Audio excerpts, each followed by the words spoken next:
and welcome back to the Talk of the Time YouTube channel. Thank you so much for joining me here again today. The season is finally here, and we've got our first match preview of the season. It's Newcastle United versus Nottingham Forest, and joining me here, I've got my good friend Matt, FPL Royal Red. How are you, mate? Yeah, very good. Thanks, Dinesh. Good to be here. Thanks for having me. Good, mate. I'm so excited. I know you must be absolutely buzzing with Forest back in the Premier League finally after so long. Um, yeah, it's been a long wait over the summer, so I'm really excited. I'm Yeah. sure you are too. And yeah, let's get straight into it. So, talk to me, Matt. What do you think about Forest this season? Are you really excited? Are you really Oh, anxious? What's the feelings at the moment? it's just unbelievable. I mean, to be back in the big time, it feels like we're getting the band back together. We had Villa and Leeds go up like a few seasons ago. I know Newcastle were down there at one point, weren't they? And I think yeah, such a tough league to get out of.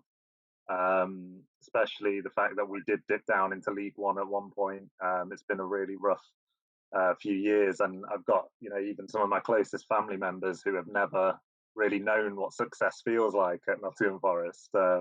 It's just been years of heartbreak. I mean, luckily enough, I'm old enough. I say luckily. Yeah, I'm old enough to kind of remember some of the good Premier League days, albeit the end of that reign. My first game was seeing Stan Collymore get as a 1-1 draw against Man United back in the late 90s. So yeah, it feels very good to be back there. It's massive for the city. I think that's something that Forest fans and Newcastle fans can probably relate to, like the kind of meaning that football has for the city as a whole. It's just incredible to be back in the big time. And yeah, the fact that I'm here speaking to you and it's not like a Barnsley fan or something like that, it Yeah. just makes me really happy. I mean, you guys did it the hard way, didn't you? Through the playoff final, that must have been so nerve wracking. But Steve Cooper, I mean, he came halfway through the season, was it? So So, it was actually, I think we were rock bottom, 1 point after around 7 games, something like that. So yeah, no hopes whatsoever of kind of getting promotion. Steve Cooper comes in, and at that same time we'd been doing some work to get the backroom staff in order in terms of recruitment and that side of things. So some really key hires at the club as a whole, and to secure Steve Cooper, like from day one, even before he was announced as manager, in the game before he took over officially, he had them playing his system to almost test drive it before he came on board properly. And ever since then, it was just on the up. Our record since he joined to go from bottom to almost challenging for automatic promotion.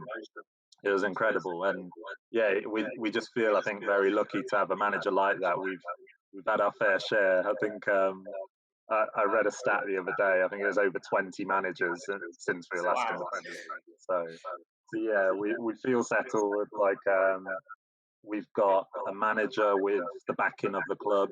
The recruitment team know exactly who they're after, what kind of player they're after, and what the culture is of the club and what they're trying to achieve. It's really good to have everyone going in the same direction.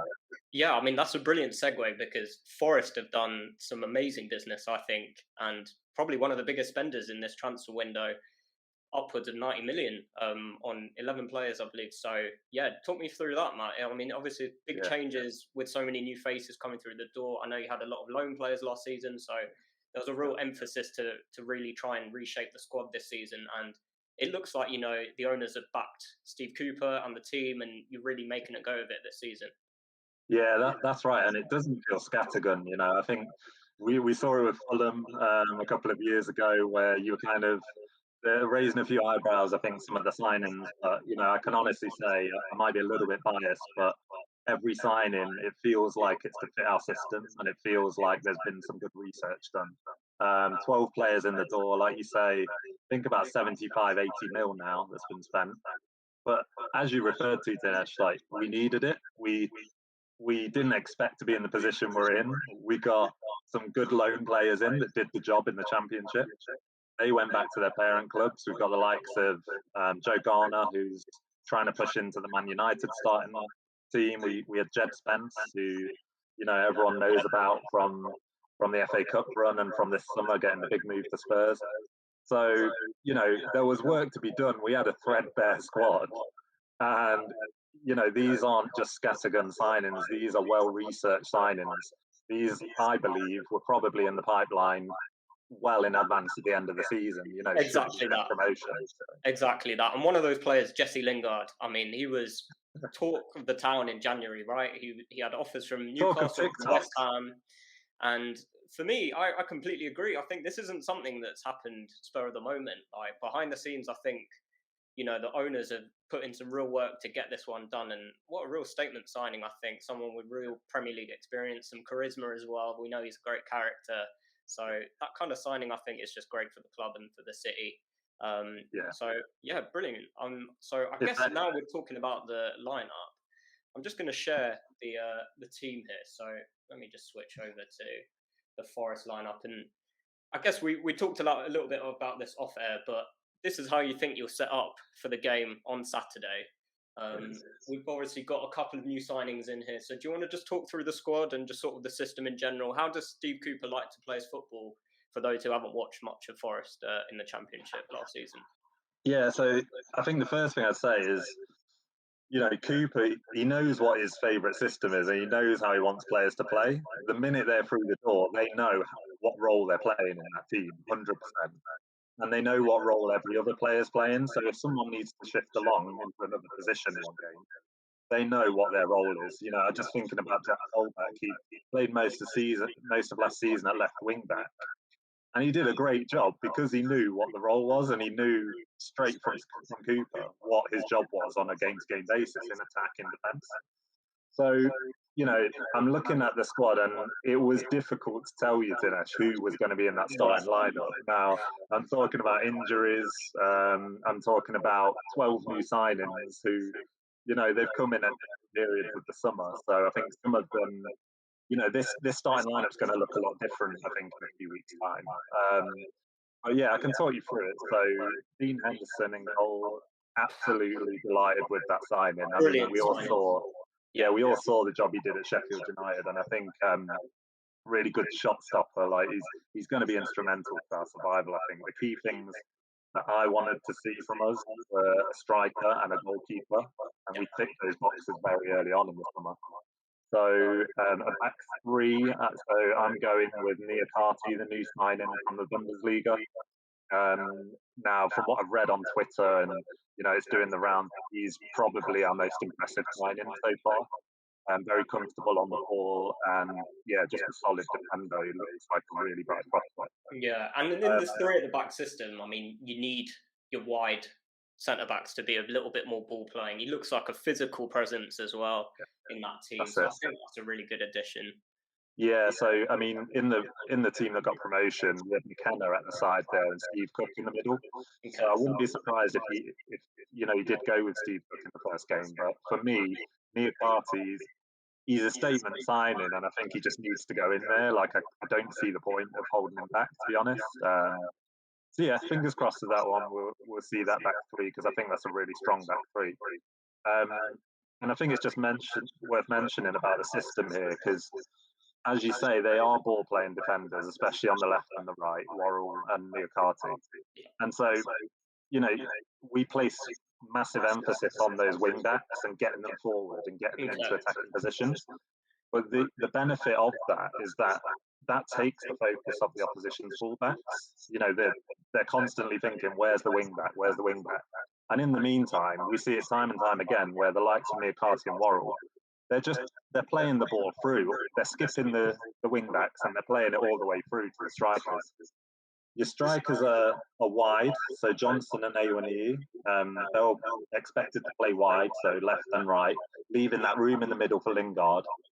So, as I say, those two options of either the wing back or hitting it straight through for the strikers to run onto. Lingard get in the box and he'll be scoring goals. Do you see what I mean? Yeah, and that's what Lingard does so well, isn't it? He's so good at picking up space, like those pockets of spaces, and making those late runs into the box. He's one of those players who's just football IQ is brilliant, and I can definitely see him causing us some problems on Saturday. Like you said, bringing panels really well. Awoniyi, I haven't seen much of it, but I've heard really good things. He had his time at Union Berlin, great player. his record was really good last season, wasn't it? 14 Yeah, games, something like that. yeah. So he was scoring a goal every other game. So it's a solid return for the Bundesliga. It's worth saying that Keenan Davis was a really good asset for us last season, getting us promotion. The move, for whatever reason, hasn't happened, the permanent move, which I think we were all kind of expecting. I think when Aoni signed, we expected him to be a like for like, and from what I hear from the pre-season friendlies, he's a little bit different. He's got a turn of pace. He will carry the ball forward as Davis did, but I don't think he's holding up the ball as much as Keenan Davis did. So I expect to see him getting balls over the top, balls down the side, getting that ball into the box. And you mentioned Lingard in that position last season was Zinchenko Great on loan player to as well. Watford. Yeah, so he's moved to our parent, I guess you could call them joint club, Olympiacos, owned by the same owner. Yeah. And there are countless opportunities that he missed, and I mean, like on the face of it, they're sitters. I mean, I don't want to dumb it down at all, but I just know that Lingard, if you get him on the end of some of those, it will happen. I'm really positive about that, especially in our system. Okay. So I've skipped ahead a bit, haven't I, today? Sorry. No, mate, it's fine. Keep going. Right, talk to me about Toffolo, because obviously you signed Omar Richards. That's right. He's I guess coming in, for him, and is he a natural left wing back? Would you say is he a bit makeshift? Do you think is that potentially an area Newcastle could target? Yeah, natural left wing back, but equally, I think the feeling is that he is an understudy to Richards. Richards is a big injury. Richards, again, a very exciting signing. Unfortunately, I think October is when he'll be back. So, yeah, Toffolo and O'Brien both picked up from Huddersfield.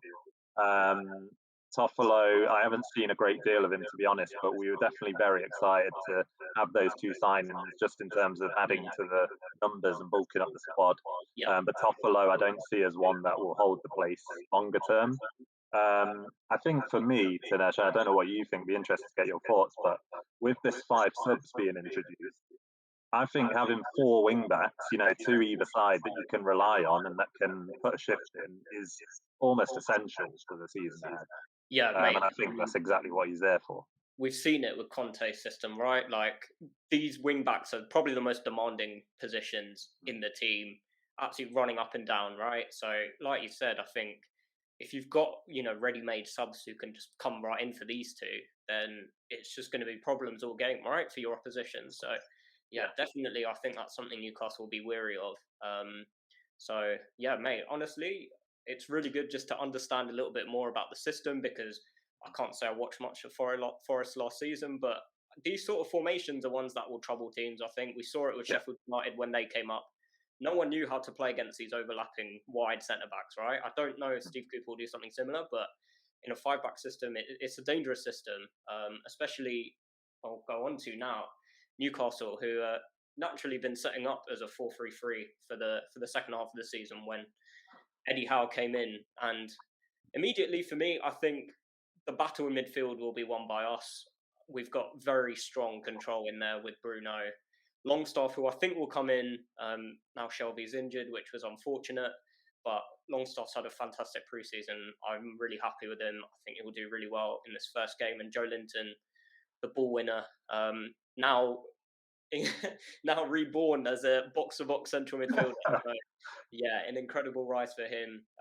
So yeah, just looking at the systems, it's going to be really different, I think. Obviously, like I said, I think we'll control most of the midfield, but those wing backs are going to cause some serious problems. And I'm looking at Maximan here, who's obviously going to be a brilliant threat going forward for us. But tracking back, 2v1, there's going to be a lot of those situations for my good friend Target and Trippier here. So I think we'll be a little bit wary in that sense. That's one thing I wanted to ask you about, just about Newcastle system, to be honest, because I mentioned the wide strikers up top for Nottingham Forest, and they will pull your centre backs wide, especially if your fullbacks are out of position. And I wanted to understand how attacking Trippier and Target are likely to be. I mean, do you see them pushing on into advanced state parts of the pitch, or? Yeah, so Matt Target, I mean, I think he's naturally a bit more defensive as a fullback. he'll venture forward when he needs to, but I mean he's playing with some Maximan on the left who pretty much just dictates that width on the left hand Mm. side. So for me, I kind of see it as a back three almost in possession with Target tucking in, and then Trippier will be sort of given the license to go forward. But again, you know, his time under Simeone has sort of molded him into a bit more of a defensive fullback too. So Yeah, he I thought it again, was really. I thought it was really interesting to you tweeted the other day after one of the preseason friendlies about Trippier playing a bit deeper, and yeah, it got me thinking. You know, I'm not saying by any means that Newcastle are playing their friendlies to set up for Nottingham Forest, but you know, it's a consideration. Are they thinking of having him that little bit more restricted? You know, hold his position a little bit. yeah, I mean, like I said, those wing backs are probably going to be the biggest dangers in terms of creativity for you. So Eddie Howe knows Forest are a very dangerous team. He's not taking this game lightly at all. You know, you being a promoted side doesn't change anything. I think, if anything, it makes you more dangerous. Yeah. Given everything around, you know, this is the first time in your first game in the Premier League for so long. You can't underestimate these sort of factors. So I wouldn't be surprised, to be honest, if Trippier had a bit more of a reserved role, but at home, you know, I think we had such a formidable record at home last season. I expect us to control the game, especially in pre-season. You know, this man right here, Sven Botman, the main man that we wanted all summer, he's absolutely transformed that defence and the composure on the ball, which you'll see on Saturday. He brings such a calmness to that back four, and then obviously now in between the sticks, who I expect will become the number one. Nick Pope as well with the experience. It's going to be a very different Newcastle United. I think you'll see on Saturday, Matt. Yeah, Very I'd possession say, heavy. yeah, Yeah, very possession heavy. You know, we're going to try and play out from the back a little bit more, which it's very new for us. You know, it used to be Bruce Ball over the top, hope Callum Wilson can run onto it, but now there's actually, you know, a game plan, a bit of structure in the team. And I mean, I'll quickly touch on Miguel Almiron, who's arguably been the most formed player in pre-season. 6 goals, 2 whoever assists. doubted him? Who would have thought? I mean, one goal in 36 games to this is just incredible. But for him, I think the confidence was a huge thing. And Eddie Howe, since he's come in, has massively. You see a lot of these players who have come back into the team. You know, Fabian Schär was one who was left out in the cold. Longstaff again has found a bit of form. It's Almiron now who's really starting to find his place in the team too. So yeah, I think the way we've set up, I think, you know, we're in a really good place. And of course, keeping this man fit, Callum Wilson up front, will be so key to our season. The proven goal scorer, you know, give him a chance, and I think he will cause those 3 centre backs problems. What Wilson does so well is the runs he makes in behind. Even with 3 centre backs, he'll make sure he'll be put himself about. He'll make it very difficult to make himself found and be picked up in those spaces. So yeah, I'm really looking forward to the game. Is there any particular sort of battles that you see between the sort of Forest lineup and the Newcastle lineup now that we've sort of got a better idea of how we think both teams will set up? Yeah, so I know we talked about the lineup quite a bit for Forest. I think it's worth mentioning that, you know, Jack Colback for me probably might, you know, he's likely to start just because of the injuries we've got. So we've got Ryan Yates who's out, who's a big miss for us. I mean, there's a chance he could be back, but I'm not holding my fingers crossed on that one. We also signed Mangala, who's another Bundesliga signing, who looks like a solid addition as well. But for me, you hinted at it earlier. I think at the moment you're looking very strong in the centre of the park. So, you know, I think that's where we lacked a little bit last season in terms of physicality and closing the gaps down. And I think that's going to be your strength at the weekend, if I'm honest. I also kind of look at your front three in a bit of fear. I think, you know, let's face it, we're in the Premier League now. That quality has just increased from what we used to. I think, you know, when I look back at the FA Cup run that we had, where we were knocking out the likes of Arsenal and Leicester, you know, Arsenal, they had chances. They were just, you know, the likes of Nketiah were poor on the day, and we happened to be very good on the day. But I think, yeah, those Almiron and St. Maximin battles with our you know, left-sided and right-sided centre backs are going to be really interesting. I think it's going to be an exciting game, but equally, yeah, don't really know what to expect, if I'm honest today. It's uncharted territory. I know, and it's very rare from Newcastle's perspective to play a promoted team first game of the season. You know, historically we've had tougher sides. I think we had last season. God, this is just telling me my knowledge, Testing but you now. we normally play a top six side. The last win I can remember was West Ham, and that was away from home as well. So there's both clubs will be itching to get a win on the first day of the season to really kick off. What will hopefully be a good season for both teams. But from my perspective, out of the promoted teams, I think Forest have the best chance of staying up. And I'm not saying that just because you're here, Matt, but I really believe in Steve Cooper. I think if there's a man who can mould together that many new signings in a team, I think it's him.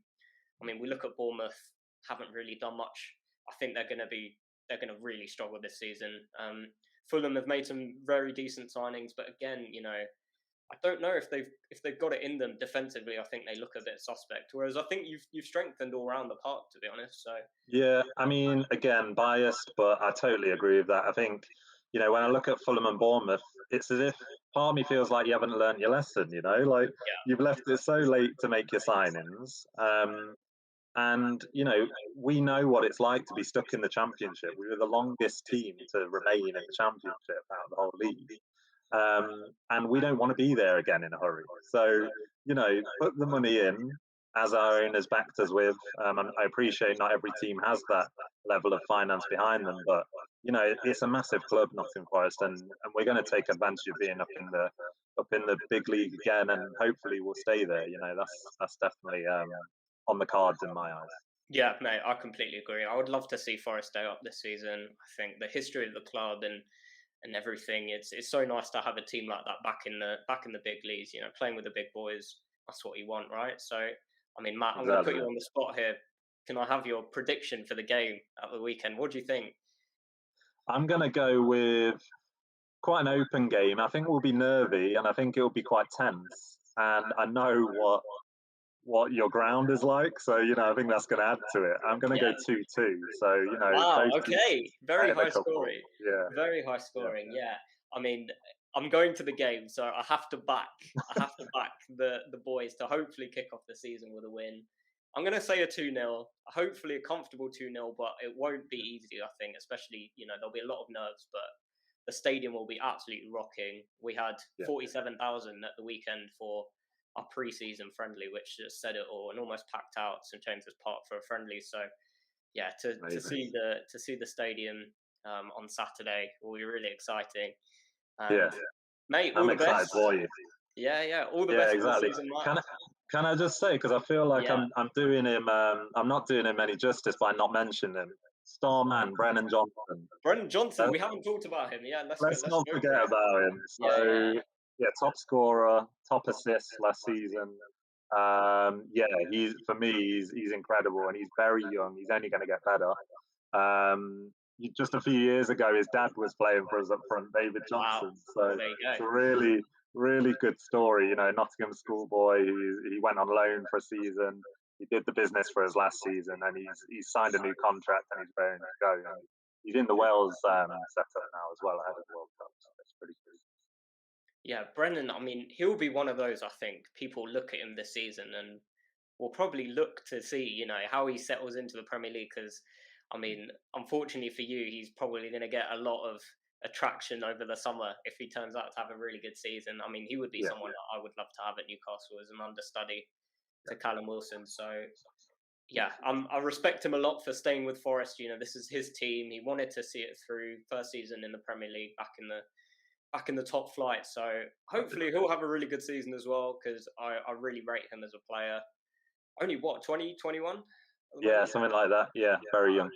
Yeah, well, there you go. Yeah, so again, another danger man, I think, to look out for, but I think Botman will have him in his pocket, to be honest.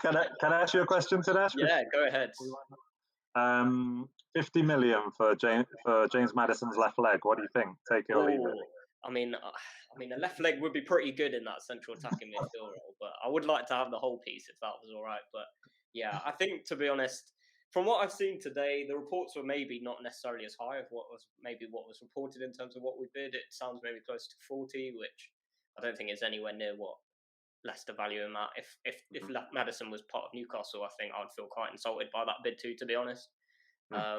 So the owners He's will a be a player bit. you'd like to have? I would love to. I think I don't think there is a player like him in the Premier League. He's got I a agree. very unique play style. For me, I don't think Newcastle score enough goals, and that will be the real test this season: is whether we can, if we win games, can we really come away with some good wins? 3-0s. I want to see some 3-0s, 4-0s in there, right? So there'll be a lot of pressure, for sure, with everything going on at the club. But someone like Madison will be a serious statement to, can we push for Europe in the future? Because he is right up there, I think, with some of the best English players in the league. An amazing season last season. So I would love to have him in the team, but obviously financial fair play is there for a reason. The owners will be weary of that. So whether they push the boat out to sign him remains to be seen. But yeah, And do you think if you were to get a player in his position, does that mean Guimaraes plays deeper, and is that his preferred position? Do you think, because he did so well in his attacking Yeah, role? it's interesting. It's interesting because Bruno's one of those players. He's so versatile. He can play as a 6, he can play as an 8, he can play as a 10. Naturally, I would love him to play as the 8 because I think he's so good when you get him a little bit further forward to really dictate and create the chances. And playing as a bit more of a quarterback kind of role as the 6, he's not as effective for me because he's also expected to essentially sort of marshal the back four. So his role is a little bit different, I think, as the 6. He kind of sprays the passes and kind of tucks in a little bit, but he was still getting forward in, especially when he was playing as the 6 in the preseason friendlies that we've seen. So I want to keep Bruno more advanced, but if we sign someone like Madison, I think he would probably just slot in that midfield 3, to be honest, alongside Yeah, James I and mean, Bruno. I think Bruno's goals took everyone by surprise, and It did, for me, yeah. It took you've everyone. got to capitalize on it. Like I'd Exactly. hate to see him kind of sit deep and have to restrict him in that sense. But Yeah, he's a player that I think if you ask me one player I'm most worried about for the weekend, it's Bruno, definitely. I couldn't agree more. I think if you want a man to control a game, he will step up in that situation and find that key pass if we're really struggling. So yeah, Bruno is going to be so essential to our season this year.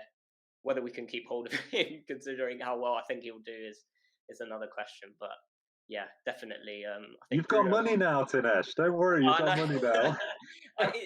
It's weird to say that because in my mind, I'm still thinking about the days where we were scrambling to sign Hamza Chowdhury on loan for £1 million, and even we couldn't do that. So it's very surreal still for me. It's still very raw. Yeah. Everything that's happening with the club. So I still take everything with a pinch of salt, but just enjoy it while we can this season. Yeah. Well, Matt, thank you so much for coming on. Make sure to drop him a follow. Both of us are FPL guys, so you'll see our Twitter handle. So one day, I'm sure we might jump on and do an FPL video. So yeah, give Matt a follow, FPL Roll Red. Make sure you drop a like on the video if you enjoyed it. Subscribe. We'll definitely do some more weekly previews. I'll do a reaction to the game after the weekend. Fingers crossed it all goes well for Newcastle. And I'll be good in spirits. So yeah, we'll be back next week for some more videos. And yeah, thanks, Matt. Thanks for coming on. Yeah, thanks for having me, All the best Tinesh. for the weekend. Yeah, may the best team win, eh? Yeah, for sure. Okay, see you later.